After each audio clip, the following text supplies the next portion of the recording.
संक्रांतीनिमित्त सगळ्यांच्या घरात होणारा पदार्थ तिळगुळाचे लाडू। हे तिळाचे लाडू छान मस्त या पद्धतीने अगदी सहजपणे मोडेल आणि त्याचबरोबर तोंडात टाकताच विरघळणारे जर झाले तर खायला मजा येते। अगदी टणक होऊ नये आणि गोल गरगरीत लाडू कसे करायचे, पाक बिघडू नये आणि त्यासोबत जर पाक बिघडल्यास काय करायचं आणि लाडू मोकळा पडत असेल तर काय करायचं, बराच वेळ हे मिश्रण छान लाडू वळण्यासाठी कसा तयार ठेवायचा हे सुद्धा सगळे टिप मी या व्हिडिओमध्ये सांगितलेलं आहे। व्हिडिओ स्किप न करता पूर्ण पहा। इथे मी अर्धा किलो तीळ घेतलेले आहेत। तीळ घेत्या वेळेस हे गावरान तीळ घ्यायचे म्हणजे चवीला लाडू छान होतात आणि त्याचबरोबर स्वच्छ धुवून घ्यायचं आणि त्याचबरोबर वाळून घ्यायचं। तर इथे मी अर्धा किलो तीळ घेतलेले आहे वजनी प्रमाणात आणि त्यासोबत वजनी प्रमाणात चिरून घेतलेला गूळ घेतलेला आहे आणि गूळ सुद्धा अर्धा किलो आहे किंवा तुम्ही वाटीने जर मोजत असाल तर जेवढं गूळ घेताल तेवढेच तीळ घ्यायचे। आणि त्याचबरोबर इथे मी घेतलेला आहे 1-2 चमचे इतकं तूप आणि तसेच एक अर्धी वाटी इतकं पाणी घेतलेलं आहे। थोडंसं पाणी टाकल्यामुळे पाक छान तयार होतो। तर या ठिकाणी तिळाचे लाडू करण्यासाठी जे आपण कढई घेत आहोत ते जाड बुडाची पसरट असायला पाहिजे म्हणजे आपल्याला लाडू करण्यासाठी सोपं पडतं। या ठिकाणी सुरुवातीला हलकंसं गरम होईपर्यंत आपल्याला तीळ भाजून घ्यायचं आहे। त्यानंतर 2 चमचे यामध्ये पाणी टाकायचं आहे।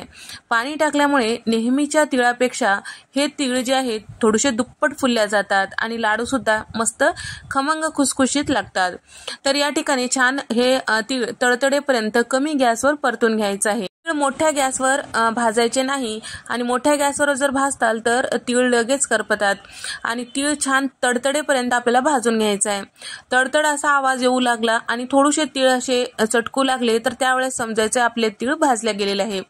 ताटामध्ये काढून घेऊया। लाडू करण्या अगोदर आपल्याला पूर्व तयारी करायची ती म्हणजे ताटाला तूप लावून घ्यायचं आहे आणि त्यानंतर आपल्याला हे ताट जे आहे बाजूला ठेवायचं आहे आणि पाकाची तयारी करायची आहे। पाक करण्यासाठी कढईमध्ये तूप टाकून घेतलेलं आहे आणि चिरून घेतलेलं सगळं गूळ यामध्ये टाकून घेतलेलं आहे। बरोबर यामध्ये अर्धी वाटी पाणी टाकून घेतलेलं आहे। सुरुवातीला छान असं मिक्स करत राहायचं आहे पाकाला थोडंसं दाटसरपणा येईपर्यंत। तर या ठिकाणी पूर्ण गूळ विरघळलं की गॅसचा फ्लेम आपल्याला कमी करायचा आहे आणि त्यासोबत कमी गॅसवर आपल्याला हे पाक छान असं शिजवून घ्यायचं आहे। सतत मिक्स करत राहायचं आहे म्हणजे पाक करपणार नाही। या ठिकाणी पाकाला छान दाटसरपणा आलेला आहे तुम्ही बघू शकता। आता आपल्याला पाक चेक करायचा आहे। तर वाटीमध्ये पाणी घ्यायचं आहे आणि पाकाचे काही थेंब या पाण्यामध्ये टाकायचं आहे आणि या पद्धतीने गोळी करून पाहायची।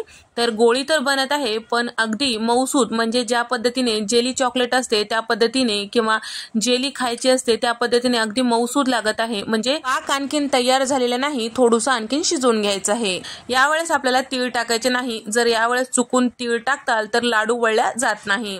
आणखीन 1 मिनिट शिजवून घेतल्यानंतर पाकाला छान दाटसरपणा आलेला आहे। इथे मी गॅस बंद केलेला आहे आणि पाण्यामध्ये हे पाकाचे काही थेंब टाकून पाहिलेला आहे।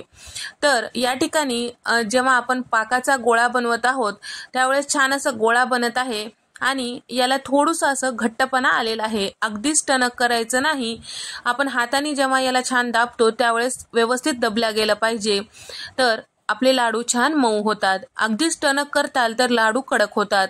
या पाकावरून आपल्या लाडूचं चव आणि त्यासोबत कडकपणा मऊपणा टिकून राहतो। या पद्धतीने पाक झालं की आपलं पाक जे आहे छान व्यवस्थित झालं असं समजायचं। इथे मी गॅस बंद केलेला आहे। भाजून घेतलेले सगळे तीळ यामध्ये टाकून घेतलेला आहे। फक्त गॅसचा गरमपणाच आहे आपल्या कढईला, गॅस चालू ठेवून असं मिक्स करायचं नाही। आता इथे सगळं छान व्यवस्थित मिक्स झालेलं आहे। आता हे मिश्रण शेवटच्या लाडूपर्यंत छान मऊ राहण्यासाठी किंवा मोकळं पडू नये आणि छान एकसारखं राहण्यासाठी आपल्याला गरम पाण्यावर हे कढई ठेवून घ्यायचं आहे म्हणजे सतत त्याला उष्णता मिळते आणि हे जे मिश्रण आहे कोरडं पडत नाही, लाडू व्यवस्थित वळल्या जातात। हे टिप खास आहे, लक्षात ठेवा म्हणजे तुमचे लाडू बिघडणार नाहीत। आणि त्यासोबत या पद्धतीने हाताला हलकसं पाणी लावून घ्यायचं आणि लाडू वळायचं नेहमीप्रमाणे आपण जसं वळतो त्या पद्धतीने। जर तुम्हाला हाताला चटके लागू द्यायचे नाहीत किंवा तुम्हाला पहिल्यांदाच तुम्ही करत आहोत आणि तुम्हाला चटके बसतात असं तुम्हाला भीती वाटत असेल तर या पद्धतीने जेव्हा आपण सुरुवातीला ताटाला तूप लावून घेतलेलं आहे चमच्याने थोडं थोडं मिश्रण एका बाजूला टाकायचं न चिटकवता आणि थोडं थोडं मिश्रण टाकलं की कोमट झालं की तुम्ही सहजपणे हे लाडू वळू शकता। तर या ठिकाणी हे टिप सुद्धा तुमच्या उपयोगी येईलच। तर या ठिकाणी तुम्ही याच पद्धतीने लाडू वळू शकता किंवा ताटामध्ये हे मिश्रण टाकून पैस करून सुद्धा तुम्ही वळू शकता।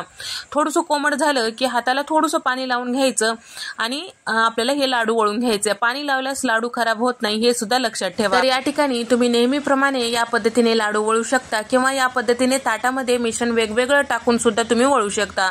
तुम्ही या पद्धतीने करताल तर अगदी सहजपणे तुम्हाला लाडू वळता येतात। त्याचबरोबर या पद्धतीने लाडू वळल्यानंतर जर एकसारखा गोल असा आकार येत नसेल, थोडंसं कोमट झाल्यानंतर दोन्ही हाताचा वापर करून या पद्धतीने गोल तुम्ही करू शकता। तर तिळाचे लाडू वळते वेळेस कोरडे पडतात किंवा व्यवस्थित लाडू वळला जात नाही, तर ते का? गूळ जर तुमचा व्यवस्थित नसेल तरी सुद्धा तुमचे लाडू व्यवस्थित होत नाहीत किंवा तुमचं गुळाचं पाक जेव्हा तुम्ही करतो त्यावेळेस जास्तीचं तीळ त्यामध्ये टाकताल किंवा जास्ती कडक अशी चाचणी घेताल तरी सुद्धा तुमचे लाडू जे आहे सुरुवातीला जरी व्यवस्थित आले तरी लास्टला कोरडे पडू शकतात।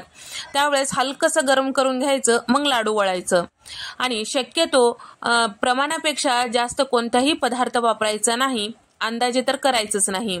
आणि त्याचबरोबर लाडू थोडे असतील तर एकटी वळायला काही हरकत नाही, जास्त प्रमाणात करत असाल तर कोणाची मदत घ्या, म्हणजे पटापट लाडू वळल्या जातात। मी सांगितल्याप्रमाणे मिश्रणाची कढई जर गरम पाण्याच्या कढईवर ठेवताल तर मिश्रण थंड होणार नाही, तुम्हाला लाडू सुद्धा पटकन वळल्या जातात। तर लाडू वळते वेळेस छोटे मोठे तुमच्या आवडीनुसार तुम्ही लाडू वळू शकता।